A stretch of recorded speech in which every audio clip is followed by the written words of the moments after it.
The Toxic Avenger.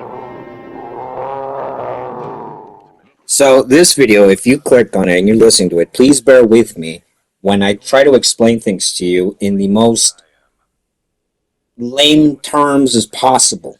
I'm not a person that uses a script or I don't look at a fucking screen in order to tell you guys what my impressions are and what I think is going on and putting two and two together. Now, since the blackout, I've noticed that a lot of people have been uploading videos on YouTube talking about the things that happened because of it. You know, you have the whole scare of your identity being stolen or your credit card number being stolen or your bank account being affected and all this other stuff. And thank goodness it didn't really reach that degree. But I have noticed that a lot of content creators have been going on and saying, you see, guys, this is why physical media is so important. And the reason a lot of them did that is because there were a lot of people on YouTube and on X that were talking about how their PS5 digital, all digital, wouldn't let them play anything. Now, you can either have that console as your primary console and have all those games digitally in there and, you know, you should have full access to them, whatever. But there also have been a lot of people that said they couldn't access shit. They couldn't play on their PS5 at all. That it was practically bricked.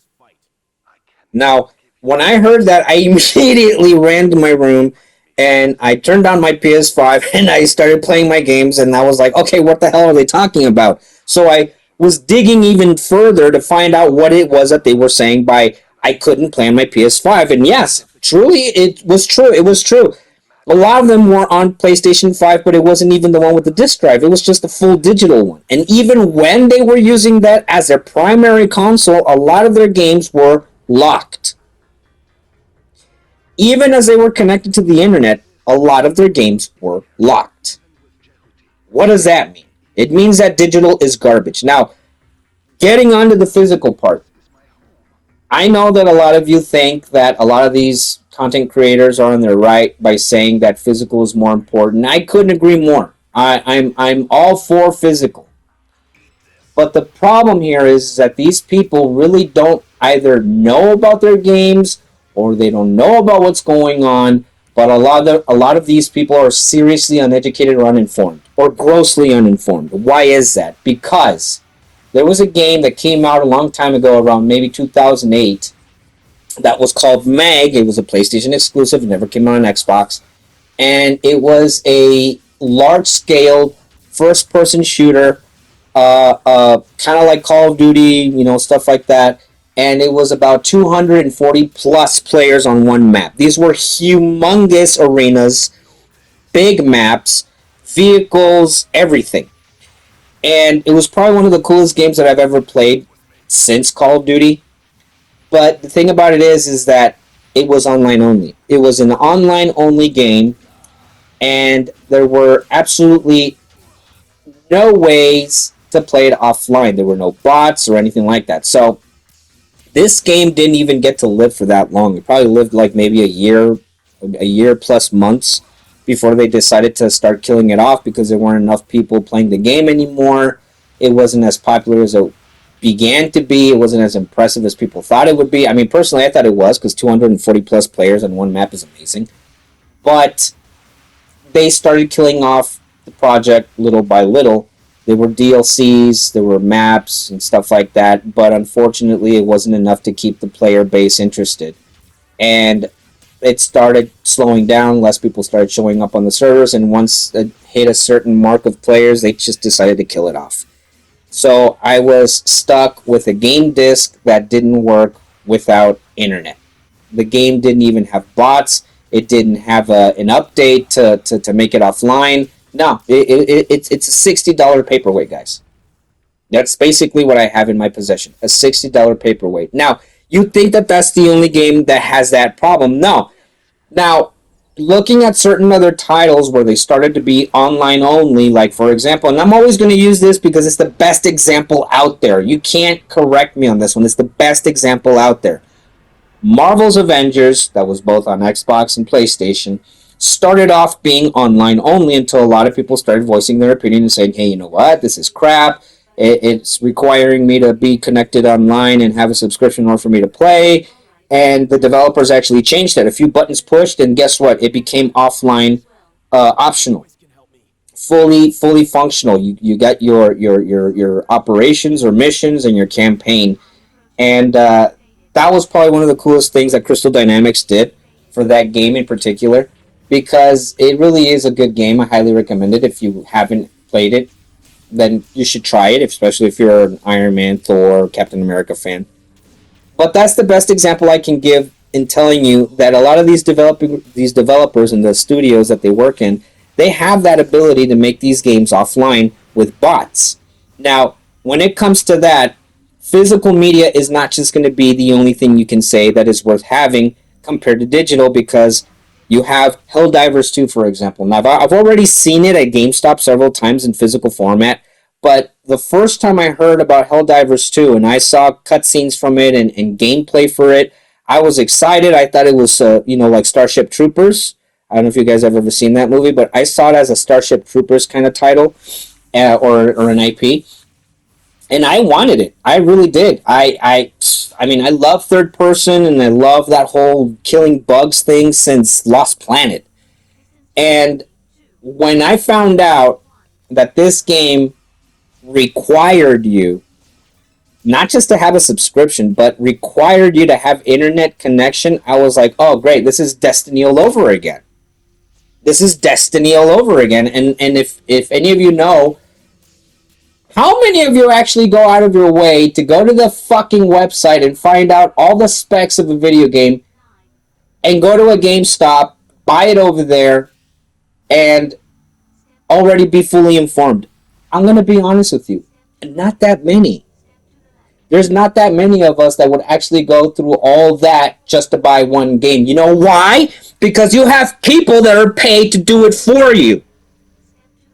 And by that I mean the employees at GameStop. Now, I went over there and I reserved a copy when it was announced, because it was Bungie, and I'd ask the people working there, hey, do you know if this game is offline? Is it split screen? Is it co-op? Do you know anything about this game? And the only thing I got from these morons were blank faces. Like, they didn't know what the fuck the game was about. They didn't even know about that game unless they checked their computers to see if it was right there to make a pre-order. They just hire morons just to hire them over there at GameStop, to be honest with you. They don't really hire gamers. They just hire assholes. So none of them can answer me that. They didn't know what the deal with the game was. And like I said a while ago, a lot of them didn't even know about what the game was until they saw it on the computers. So when I finally bought the game, I popped it in the PS4, and it required internet, and not just internet, but a subscription. Bullshit. And I couldn't play that game offline. A piece of silicone in a plastic box, expensive $60 paperweight.